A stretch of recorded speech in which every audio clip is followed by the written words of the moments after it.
she's in studio looking like royalty. This is like some Dothraki-ish you've got going on, Khaleesi. What is happening? That's like WTF. Yes. Like so I come from the school of thought called do the most and more. that's so funny. When did you graduate? Because I was in the same I saw school. you were 100%. I remember you being the valedictorian of my yes. year. Yes. Thank you, my year. Yes. Yeah, I was. So for sure, it's like do the most and more. Yeah. And yeah, it's a special day. Wait, are you one of those guys who would get uncomfortable? Like you'd wear something uncomfortable or whatever, but you're like, as long as I look beyond extra, then we're good. We're good. It's fine.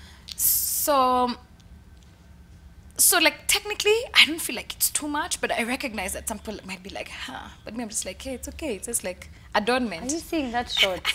Yeah. Yo, hello. Look at that crown. Look. Yes. Who did that? Let's give a shout out. Yes. So Michelle. Okay. And she lives in Buruburu. Okay. And at African Nouveau, she was wearing one, and my most fire friend and stylist Lucy Robbie was just like, you have to make this more, because she was just doing it as a hobby, and this is like, no, it's real adornment, so do it. So she made us one for the show today. Yeah. And yeah, this is the Maasai beads, the halo. Yeah. That's made here in Nairobi. Okay. Yeah. So this hair has become your signature, these threads. I would just show our viewers. I don't know if you've seen it before, but yeah. So the long version of them. Yeah. So this is your thing now? Is this what you're gonna have until you're bored? And yeah, okay. I think so, because this is my way to. This is inspired by the Morans. Yeah. And I just think that there's something so phenomenal about our style. Yeah. We Kenyans. Yes. And so it's just like, okay, borrow ideas and then interpret them. Yes. So because I'm not a Moran, I don't feel that I can walk around with like, you know, the red, maroonish, yeah.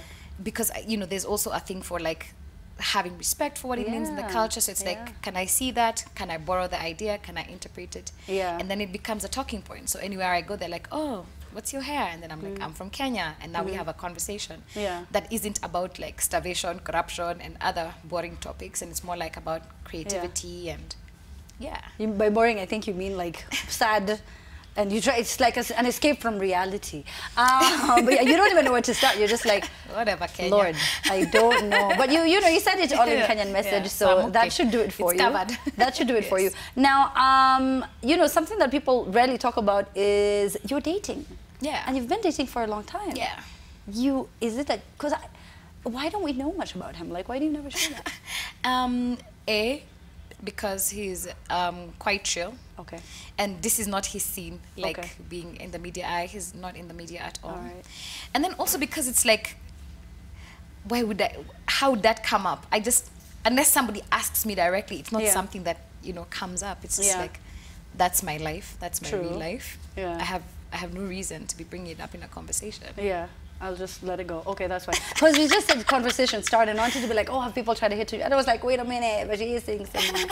So there's something I saw the other day, and this is in relation to Black Panther, because your outfit speaks to me an African language. Yes. An African Dothraki language. Yes, but I love it. all the same in African language. And I saw someone say something online that was so like savage. They said, can you imagine that it took someone in the West to make us appreciate what we wear, or made us think that we should, or made us want to buy how we already dress. You know what I mean? Like made us think that, I don't know how to phrase it because I don't remember exactly what it was, but it was about how we were made to think that how we dress is so cool, but someone else had to sort of pinpoint, and we got excited about how we already dress. Did you get that right? I can definitely see how the person came to this conclusion. Yeah. And it's something I experience quite a lot, right? So then, because here, I think it's like there is culture, and culture is for ceremony. Then it's like in your everyday life, culture is aside. And then for me, I'm just like, I think culture can't be put on and put off. It's just like, it is who you are. It's how do you integrate that, right? So how do you make the culture part and parcel of you every day? But I can understand that. People stop me and they're like, oh, that's so different. Or are you going to a wedding? Or you're so dressed up. And I'm like, I'm not so dressed up. I'm just wearing like, Maasai women wear this every day, everywhere. It's not dressing up. It's really how they it's really it's real day life. Yeah. So I can see that. I can see that because somebody else was looking in on African culture and being like, oh wow, that's so beautiful. Oh wow, that's so nice. Oh wow. Then it's like, oh, well, it's beautiful, so let's now own it more. And they're like, no, but like you were already the owners. So there's something, you know, you've said how, you know, African culture is ours and you can't put it on and off. And Erika Omondi recently got into a lot of trouble, and I bet you saw that amidst your practice sessions. Yes, ma'am. And he said that he was just depicting our culture, and there are different places in the country where you go. Now, manze watoto wanakuanga uchi, dufu mpararo, ni kitu watu wamekuwa wakifanya. So why is it a big issue? What is your take on that? I know you're just like, how? So, because when I saw the video, I was like, maybe this video needs captions, because I didn't understand what was happening. I was like, what are we watching? It's like I got to the end of the video and I was like, okay, cool. So because he seemed very comfortable, so it was obviously like his friend or who was filming him, and the kids seemed comfortable. So I was like, okay, so is this a game? Is this like a skit? I don't know. I just didn't have enough context to make an opinion of it, really. Yeah. And so then when I caught the flack on Twitter and like people being enraged about it, I was like, okay, cool. I just didn't have enough context to have an opinion about it. I still don't have enough context to have an opinion, actually. It's like, what?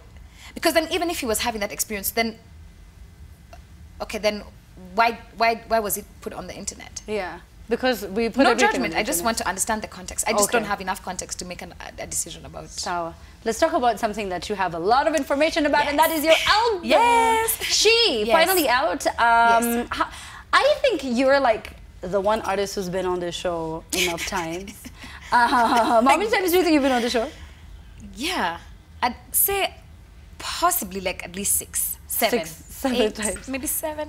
But today is a special day for you. Today is super special, and I'm super happy about today. The album. You've been talking about umeongea.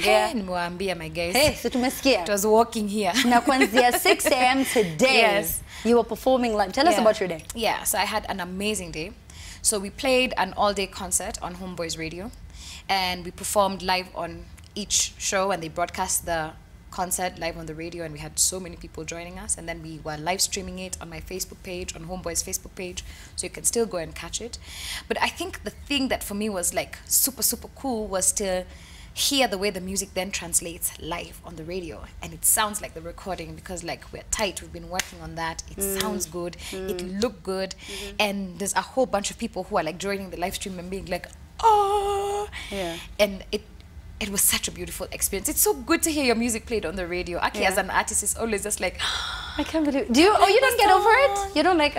What should they play my song? No, never. Because there's so much love that's put in. So every time it's like played, it's like when I listen, I have the emotion that I created the song with. It always comes back. It's like, they get a bite of the love. Yeah. And it's really special to be on radio, really. So what time did you wake up, 4 a.m.? Yeah, so today I was up like at 4 a.m. because then I had to get in my workout. I had to get into makeup and costume. We had to be at the radio station by like 6:30 so we could like make sure that everything was tested. We left the studio yesterday at like 10 p.m. like testing the broadcast. It's so cool, and we've had such a big team. I'm surrounded by such amazing creatives who are just like working with me on this release. And so we really had like teams working to just make everything happen. So. And these guys have been with you from the AM, and they're just outside like, but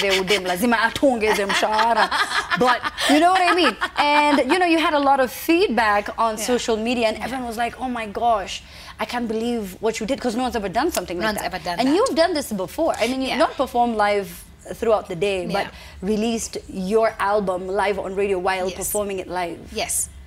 I just think that radio, so first, I really believe radio should be about music. Radio shouldn't just be a place to run ads and then occasionally play some songs to support the hustle, which is like advertising. I feel like radio should be about music. And so when you do find a radio station that really has commitment to music.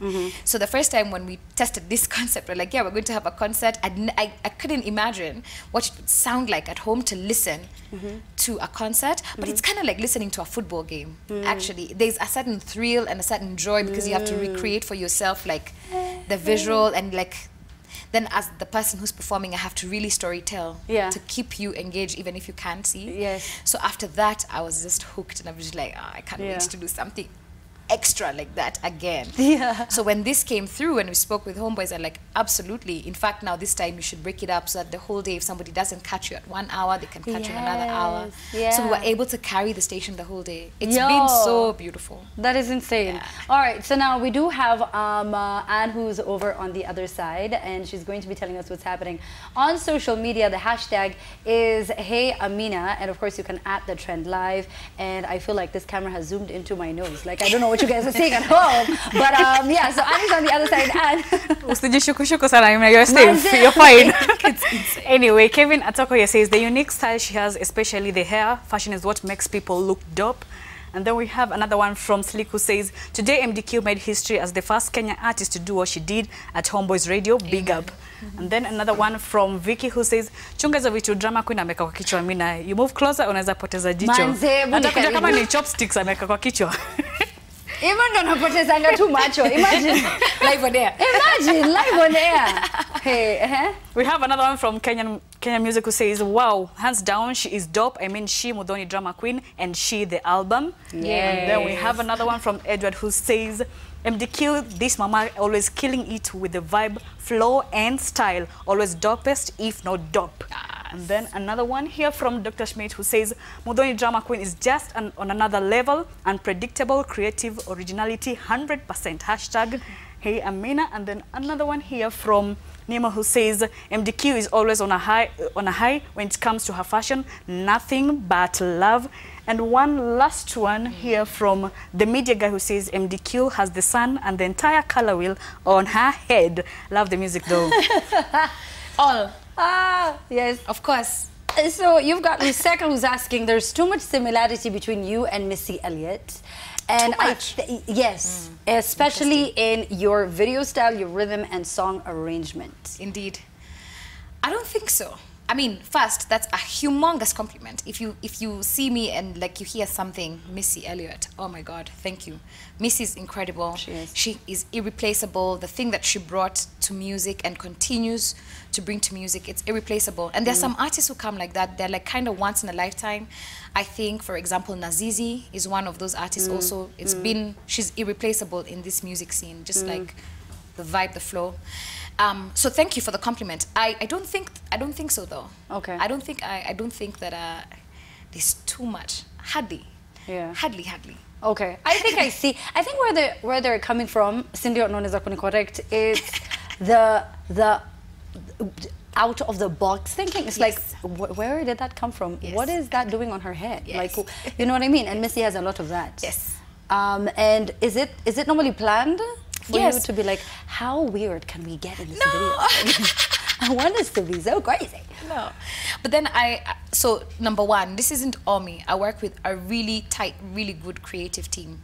And so some of it is me, but some of it is just like working with an amazing like group of creatives who know how to think with you, how to refine your ideas, how to bring in other collaborators to get things created with you. So we're really a team. So when you see me, just know that there's a whole team behind me who work with me on an ongoing basis to make the things happen the way they happen. And I'm sure you appreciate that. Like, teamwork makes the dream work. It does. Right? So then if I say I want to have a crown and we draw it, finally, like, Lucy Robbie is going to sit with, like, designers and they're going to actually end up with a crown on the head, you know? And that's a thing that I feel extremely grateful for. Yeah.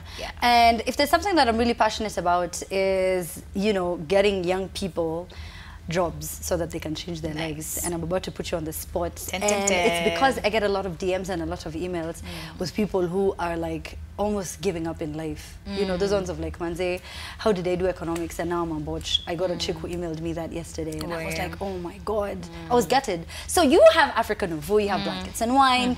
You know what I mean? Muthoni, is there a place where you can have young people, you know, come join you, work with you, work for you, learn from you, and you can tell them right now on TV where they can send their resume, where they can find you, how they can talk to you, and understand the industry or how to get into the industry?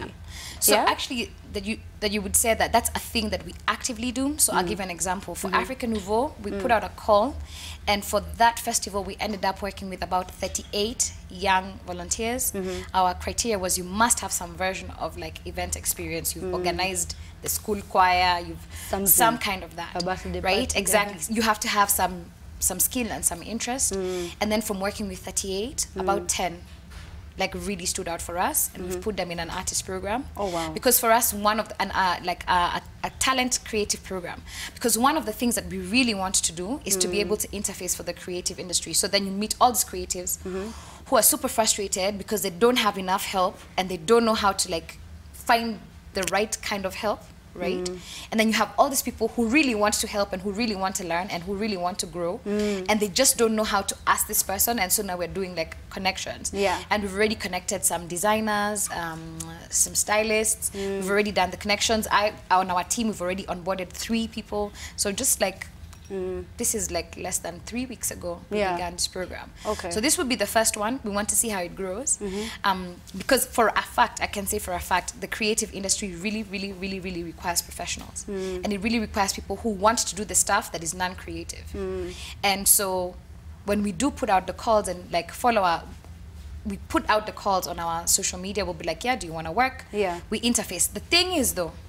Oh, there's a thing. Yeah, Where's thing the catch? is though. Yeah. It's not a free ride. Okay. You have to really bring something to the table. And I think that this is something that a lot of, I get the sob stories a lot. Yeah. Help me because something bad, right? The victim idea. We don't imagine victims just because you're like young or like you've not done something before. It doesn't make, you have something to bring to the table. Yeah. So what is the thing that you're bringing to the table? It could be your enthusiasm. It could be your managerial skills. Bring something to the table and be clear when you're communicating that, you know. And I think that's a lot of something that young people need to really do. That's true. That is very true. Yeah. And I think, you know, people can continue this conversation with you online. Absolutely. Because, of course, you're very active. Yes. And you do respond to all of your DMs. But your album was more visual than anything. Yes. And I think you worked hard in doing a lot of videos. Yeah. And, of course, you worked hard and spent money and time and resources and everything and made crowns and things. So how can people purchase this album? The album is out everywhere. Boomplay Music. So first, if you have any kind of Android, just get Boomplay Music. It's right there. The album is 100 bob on Boomplay. That was very strategic because I really want you to hear it and I really want you to see the album art. It's like a 35 page inlay. We did a lot of art, a lot of styling. We worked with Michael Soy, Focus Photography, Lucy Robbie, Musa Musi. We've made you a beautiful artwork. You can make it your screensaver. It's beautiful. Tell them. Right? So Tell please them. make sure you get that. That's Boomplay. Of course, if you have an iPhone, it's on iTunes, it's on Spotify, it's on Deezer, it's on every like big download platform. Yeah. And it's been up since midnight. So get your project, get your album. Go get it, go get it, go get it. All right, so we're going to take a short break. I think you brought me something. I brought you something, but I have to pin it on you. Okay, pin it on me. So we're going to take a short break, but before that, we're going to take a look at yet another video that Muthoni put together because, like I said, the entire day she was working hard. I think it was like She Week, and she was putting in work, and she did something for us on the trend that I'm so thankful for, and it's all about her album She. You can see it right there. I got a pin. I think I'm going to give this out to someone who's a big fan of Muthoni on Instagram. Yeah, I think I will. So if you do DM me, I'll give it to you. There you go. So we're going to take a look at another video she did, and then we'll be back with more right here on the trend.